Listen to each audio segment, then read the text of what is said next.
Dear students, आज के इस वीडियो में हम जानने वाले नवोदय विद्यालय में मिलने वाली स्कॉलरशिप यानी कि छात्रवृत्ति। बच्चों के मन में सवाल जरूर होता है कि आखिर कितनी स्कॉलरशिप मिलती है, क्या हर महीने हमको स्कॉलरशिप मिलेगी या फिर साल भर में एक बार स्कॉलरशिप मिलेगी, इसके लिए हमको कौन कौन से फॉर्म फिल करने होंगे, क्या ये हमारी मेरिट के हिसाब से मिलेगी या फिर कैटेगरी वाइज रिजर्वेशन के हिसाब से हमको स्कॉलरशिप मिलने वाली। तो जितने भी मन के डाउट्स हैं सारे इस वीडियो में क्लियर हो जाएंगे। आपके दोस्त भाई बंधु जो भी नवोदय विद्यालय की तैयारी कर रहे हैं उन तक यह वीडियो जरूर पहुंचाए ताकि उन तक भी सही इंफॉर्मेशन सही समय पर पहुंच सके। पहले जब हम बात करते हैं स्कॉलरशिप की तो सबसे पहले तो आपको यह समझना जरूरी है कि नवोदय विद्यालय की स्थापना क्यों की गई और आपको वहां पे क्या क्या फैसिलिटीज दी जा रही है। देखिए, नवोदय विद्यालय की स्थापना करने का सबसे मेन उद्देश्य क्या था? मेन उद्देश्य था जो ग्रामीण क्षेत्र के जो प्रतिभाशाली स्टूडेंट्स हैं, टैलेंटेड स्टूडेंट्स हैं, उनको पढ़ाई की मुख्य धारा से जोड़ा जाए, क्योंकि उनको उतने अवसर नहीं मिल पाते। बच्चे टैलेंटेड होते हैं लेकिन उन्हें उतने अवसर नहीं मिल पाते, इसलिए एक एंट्रेंस एग्जाम कंडक्ट कराया जाता है। उसमें बच्चों का एग्जाम होता है, बच्चों के बीच कंपटीशन होता है, फिर वहां से बच्चे सेलेक्ट हो गए, यानी कि ग्रामीण क्षेत्र के प्रतिभाशाली बच्चे, टैलेंटेड स्टूडेंट आते हैं और उनकी पढ़ाई होती है ना। मतलब उनको वहां देखिए रहने की सुविधा मिल रही है, एक बड़ा सा कैंपस है, वहीं उनको रहना भी है, वहीं उनके खाने की सुविधा है, वहीं उनको पढ़ना भी है, वहीं उनके खेल कूद जो होंगे, ठीक है, तो जितने भी प्रोसेस होंगे सब कुछ वहां होंगे। उनकी फीस कितनी लगती है? अब इतनी सारी फैसिलिटीज मिल रही है। समझिए, जो अभी करंट की नीड है, जिस क्वालिटी की एजुकेशन बच्चों को देनी चाहिए, सब कुछ मिल रहा है ना। सब कुछ मिल रहा है आपको, खेलने की सुविधा, खाने की सुविधा है आपकी, इसके बाद आपको वहां खाना बिल्कुल मिल रहा है फ्री में, स्टेशनरी आइटम्स, मतलब जितनी भी चीजें हैं लगभग आपको पूरी प्रोवाइड कराने का वहां पे प्रयास किया जाता है। अगर नॉर्मल फीस देखें हम, अगर इतनी सारी सुविधाएं मिल जाए, रहने की सुविधा, खाने की सुविधा, ठीक है ना, इसके बाद आपका पढ़ाई के भी बहुत, क्योंकि देखिए जितने भी गवर्नमेंट स्कूल से आप कंपैरिजन करोगे, प्राइवेट स्कूल से कंपैरिजन करोगे, तो नवोदय विद्यालय का नंबर जो है वो टॉप में ही आएगा, समझ लीजिए, है ना। नवोदय विद्यालय, सैनिक स्कूल, मिलिट्री स्कूल, ये सभी टॉप के गवर्नमेंट स्कूल होते हैं जहां सारे बच्चे जाने का सपना रखते हैं। तो अब इस हिसाब से इसकी फीस तो होनी चाहिए। आपके मन में आ रहा होगा, सर जी इतनी सारी फैसिलिटीज मिल रही तो 1.5-2 लाख साल की फीस होनी चाहिए, लेकिन आपको मैं बताऊं, फीस बिल्कुल जीरो है। अब देख लेते कुछ बच्चों को फीस लगती है, तो देखते हैं किनको फीस लगती है, ठीक है। जिनकी फीस लगती है थोड़ा हम देख लें, यहां पे हम लगते हैं फीस लगती है। जिनकी भी फीस लगेगी उनको मैं यहां पे बता दूंगा, और जिनकी फीस नहीं लगती,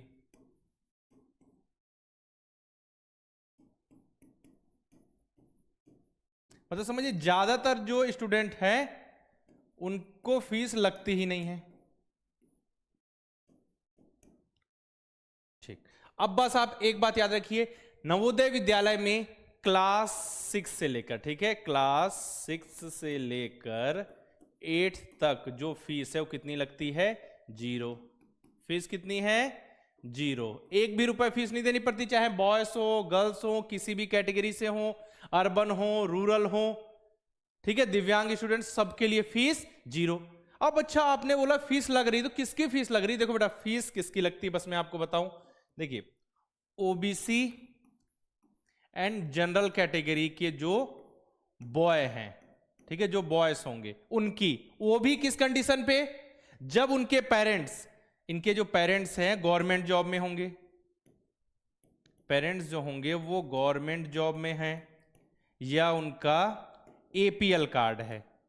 समझिए, केवल इन्हीं बच्चों की फीस लग रही है, वो भी कब से कब तक? 9th से 12th तक। समझिए कितना सिंपल सा प्रोसेस है यहां पे कि फीस किसकी लग रही है? केवल ओबीसी कैटेगरी और जनरल कैटेगरी के बॉयज की, वो भी उन बॉयज की जिनके पेरेंट्स गवर्नमेंट जॉब में सरकारी नौकरी कर रहे हैं या फिर बड़े बिजनेसमैन हैं, उनकी एपीएल का कार्ड है, बीपीएल वाला कार्ड नहीं, एपीएल का कार्ड है, तो उनको 9 से 12 तक फीस देनी पड़ती। कितनी फीस? मिनिमम 600 रुपए, मैक्स टू मैक्स 1500 रुपए, तो उतना नहीं जाता, 600-900 रुपए महीने की फीस होती। इतनी सारी सुविधाएं 600 रुपए में, 900 रुपए महीने में अगर आपको मिल रही हैं तो इससे अच्छी बात कुछ भी नहीं हो सकती। अब किन बच्चों की फीस नहीं लगती तो समझिएगा, ठीक है। गर्ल्स 0, गर्ल्स की फीस 0 बिल्कुल, है ना, 0 फीस लगती है, 0 फीस यहां पे आपको मिलने वाली है ना। कितनी फीस? 0। चाहे 6, 7, 8, 9, 10, 11, 12 कोई भी कैटेगरी से हो, फीस बिल्कुल 0, ठीक है। और अगर बात करें एससी कैटेगरी के जो बॉयज हैं, ठीक है, यहाँ पे ऑल गर्ल्स लिख देता हूं। एससी कैटेगरी के जो बॉयज हैं उनकी फीस भी कितनी, 0। 6 से 12 तक मैंने बोला केवल और केवल 9 से 12 तक फीस लगती है। ओबीसी और जनरल कैटेगरी के बॉयज, उन जिनके पेरेंट्स गवर्नमेंट जॉब में है या उनके पास एपीएल कार्ड है। SC category boys 0 fees. ST category के जो बॉयज हैं उनकी फीस भी कितनी लग गई आपको, बिल्कुल 0। ठीक है, अब बात करें OBC boys and general boys, OBC and general category के बॉयज, अब इनकी फीस कितनी लगती है। इनकी फीस मैं बताऊं, अगर ओबीसी बॉयज हैं वो APL category sorry BPL category से बिलोंग करते हैं, उनके पास बीपीएल कार्ड है, ठीक है, अगर उनके पास बीपीएल कार्ड धारक हैं, ठीक है, पेरेंट्स जो हैं, तो भी उनकी फीस कितनी हो गई, 0। बस समझो फीस किसकी लग रही है 9 से 12 तक, ओबीसी और जनरल कैटेगरी के बॉयज की, वो भी जिनके पेरेंट्स गवर्नमेंट जॉब में है या फिर उनका एपीएल कार्ड है। बाकी फीस पूरी 0 है। और दिव्यांग बच्चों की जो फीस है वो बिल्कुल 0 होती है, भी आप याद रखिएगा। जो दिव्यांग स्टूडेंट्स हैं, ठीक है, उनकी फीस बिल्कुल 0 है। देख रहे हो, मतलब फीस लगभग 0। और इतनी सारी सुविधाएं मिल रही हैं, हाई क्वालिटी एजुकेशन है, वहां आपको लाइब्रेरी की सुविधा मिल रही है, बुक्स है, स्टेशनरी सब कुछ फ्री मिल रहा है, ठीक है, स्पोर्ट्स से रिलेटेड फैसिलिटीज मिल रही हैं, है ना। बाकी बौद्धिक प्रतियोगिताएं बीच बीच में होती है, मतलब जो आपको चाहिए आपके फ्यूचर में, जो आप एग्जाम वाले उसके लिए बीच बीच में एंट्रेंस एग्जाम वगैरह कंडक्ट कराए जाते हैं कुछ, ताकि आप प्रैक्टिस कर सको। जैसे आप जेईई मेंस या फिर नीट एग्जाम देना चाहते हो तो उसी तरीके के एग्जाम, ताकि आप कॉम्पिटिटिव वातावरण में रहो, शुरू से ही आपको उस तरीके से डेवलप किया जाता है। मतलब यहाँ जो बच्चे पढ़ रहे हैं उनके सिलेक्शन के चांसेस, आगे सक्सेस होने की संभावना बहुत ज्यादा होती है। अब पढ़ाई पे ध्यान दोगे ही नहीं तो अलग बात है, बाकी सिंपल से प्रोसेस से जाओगे तो आपके सिलेक्शन चांसेस, आपको पता है नवोदय विद्यालय से पढ़े हुए जो स्टूडेंट्स हैं आज हमारे हर फील्ड में आपको देखने को मिलेंगे। इसरो से रिलेटेड होगो, ठीक है, डिफेंस से रिलेटेड फील्ड, वहां भी पहुंच जाते हैं, है ना, वहां भी होते हैं बच्चे आगे एनडीओ के थ्रू। इसके बाद आईएएस ऑफिसर, आईपीएस, ठीक है ना, आगे स्टेट में देखिए पीसीएस वगैरह, सीजीएल एग्जाम, मतलब हर जगह आपको ऑफिसर्स देखने को मिलेंगे जो नवोदय विद्यालय से पढ़े हुए हैं। तो देखिए अब इतनी सारी सुविधाएं आपको कितने मिल रही, बिल्कुल फ्री में, फ्री में मिल रही है, लगभग फ्री समझो, यहाँ पे 600 रुपए फीस लग रही है। चलिए, तो अब अभी भी आप बोलोगे कि आपको स्कॉलरशिप चाहिए, स्कॉलरशिप चाहिए, अभी भी आप बोलोगे छात्रवृत्ति चाहिए, नहीं। सरकार के द्वारा जो ग्रामीण क्षेत्र के जो टैलेंटेड स्टूडेंट है, जो उनको ये जो सारी सुविधाएं दी जा रही है, समझिए यही आप सभी के लिए स्कॉलरशिप। वहां पे कोई अलग से स्कॉलरशिप नहीं दी जाती, ठीक है, याद रखिएगा। नवोदय विद्यालय में कोई अलग से स्कॉलरशिप नहीं मिलती, आपको जो फीस नहीं देनी पड़ रही है, जो सरकार आपके ऊपर 1.5 लाख 2 लाख रुपए खर्च कर रही है, रहने की सुविधा, खाने की सुविधा, पढ़ने की सुविधा, सारे आइटम्स आप पे प्रोवाइड कर रही है, तो यही समझिए आपकी स्कॉलरशिप है। क्योंकि नवोदय विद्यालय की स्थापना ही इसलिए की गई थी ताकि जो ग्रामीण क्षेत्र से जो टैलेंटेड स्टूडेंट है उन्हें पढ़ाई के अवसर मिल सके, समान अवसर मिल सके, ताकि वो भी अपना टैलेंट दिखाए और आगे अपना नाम रोशन करें, देश का नाम रोशन करें और अपने जो सपने हैं उसको पूरा करें। समझ में आ गई बात। तो स्कॉलरशिप का प्रावधान यानी, लेकिन सैनिक स्कूल में बात करें तो वहां फीस ज्यादा लगती है, 1.5 लाख 2 लाख, तो वहां पे स्टेट लेवल पे आपको स्कॉलरशिप मिल जाती है, एग्जाम वगैरह भी कराए जाते हैं, उसके बेस पे भी स्कॉलरशिप मिल जाती है। उसी प्रकार मिलिट्री स्कूल में भी, तो उससे रिलेटेड भी वीडियो बनाकर मैं आपको बता दूंगा ताकि आप तक सही गाइडेंस पहुंच सके। तो देखिए अब तो ये हो गया, अब लेकिन आपको इन स्कॉलरशिप्स का, इतनी सारी सुविधाओं का फायदा उठाना है। और आपको ये भी बात पता होनी चाहिए कि टोटल सीट्स जो होती हैं, टोटल सीट्स का 75% जो सीट हैं वो रूरल यानी कि ग्रामीण क्षेत्र से पढ़े हुए, जिन बच्चों के स्कूल का लोकेशन ग्रामीण क्षेत्र में है उन बच्चों के लिए रिजर्व होती हैं, समझ रहे हो। और बाकी जो 25% सीट है, क्या वो शहरी क्षेत्र में पढ़े हुए बच्चों के लिए होती है क्या? नहीं, वो जो सीट्स होती हैं ये सीट्स ओपन होती हैं।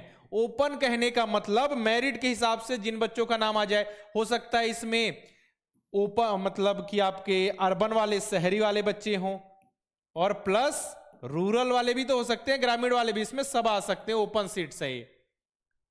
इस तरीके से देख रहे हो, मतलब ग्रामीण क्षेत्र के जो स्टूडेंट्स हैं उनको यहां पे प्रायोरिटी दी जा रही है, क्योंकि आपके लिए ही इसकी स्थापना की गई थी। तो आप सभी को पढ़ना है, मेहनत करना है, ठीक है, आपके पेरेंट्स के ऊपर से जो पैसों का बोझ है थोड़ा हट जाएगा। जैसे स्कूल की फीस, प्राइवेट स्कूल में, अच्छे स्कूल में पढ़ाना भी चाहते हैं लेकिन उतने पैसे नहीं है, तो यहाँ पे आप आओ, आपको सारी सुविधाएं, मतलब समझिए बड़े से बड़े जो प्राइवेट स्कूल हैं उनसे अच्छी पढ़ाई होती है नवोदय विद्यालय में। आप सभी को अच्छे से फोकस करना है, समझना है, और कोई दिक्कत या परेशानी नहीं आने वाली, ठीक है ना। और बाकी मेहनत करो, तब जाकर इन छोटे छोटे नन्हे मुन्ने बच्चों की तरह सिलेक्शन वाली लिस्ट में शामिल होगे, अपने सपने को पूरा करोगे आप सभी। पिछले 8 सालों से लगातार हम बच्चों को नवोदय विद्यालय, सैनिक स्कूल और मिलिट्री स्कूल की तैयारी करा रहे हैं। देश में हमने नंबर 1 रिजल्ट दिया है। अब इस रिजल्ट को कायम रखने की जिम्मेदारी आपकी है, और आप सभी की बेहतरीन तैयारी के लिए हमारे न्यू लाइव बैच की शुरुआत हो चुकी है। नवोदय विद्यालय, सैनिक स्कूल और मिलिट्री स्कूल के लिए नवोदय विद्यालय क्लास 6 के लिए नवोदय लाइव बैच है, सैनिक स्कूल और मिलिट्री स्कूल के लिए हमारा तेजस लाइव बैच है, 9th के लिए भी बैचेस स्टार्ट हो चुके हैं। यहां पे आपकी लाइव क्लासेस होंगी, बच्चे चैट के माध्यम से डाउट क्लियर कर सकते हैं, practice sheet, chapter test, model paper, mock test, हर वो चीज प्रोवाइड की जाएगी जो कि सफलता के लिए आपके जरूरी है। रिकॉर्डेड बैच के ऑप्शन है आपके पास, मॉक टेस्ट है, मॉडल पेपर, यानी नवोदय विद्यालय, सैनिक स्कूल और मिलिट्री स्कूल से तैयारी से रिलेटेड जो भी चीजें चाहिए सब कुछ आपको द्रोड़ स्कूल पर मिल जाएंगी। सिंपल सा प्ले स्टोर पे जाइए, द्रोड़ स्कूल का ऐप इंस्टॉल कीजिए, किसी नंबर से लॉगिन कीजिए, सारे बैचेस आपके सामने होंगे। सिंपल सा प्रोसेस है इनरोल करने का, इनरोल कर लीजिए।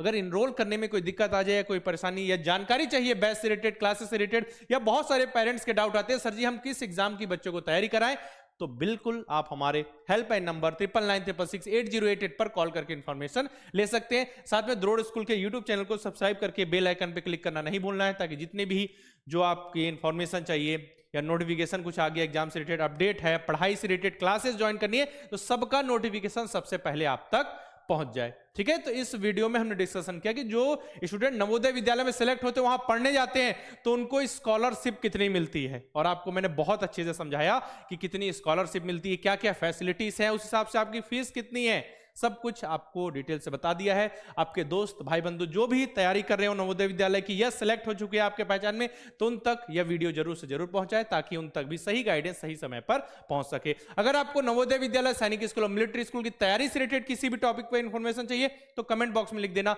हम उस टॉपिक से रिलेटेड वीडियो लेकर जरूर आएंगे। बाकी मिलते हैं नेक्स्ट वीडियो में, तब तक के लिए अलविदा, जय हिंद।